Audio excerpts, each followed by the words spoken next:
શું તમે જાણો છો એ વીરાંગના વિશે જેણે શત્રુના વિજયના સપનાને રાખમાં ફેરવી નાખ્યા?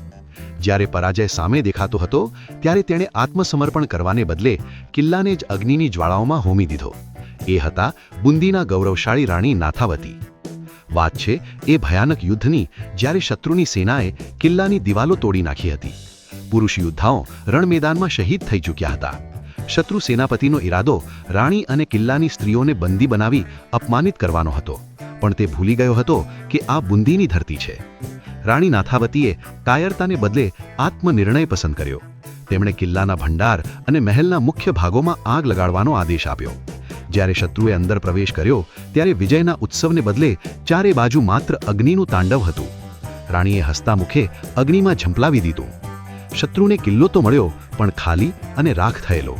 રાણી નાથાવતીએ સાબિત કર્યું કે પરાજય એ નથી જ્યારે તમે હારો છો, પણ પરાજય એ છે જ્યારે તમે શત્રુ સામે ઝૂકી જાઓ છો.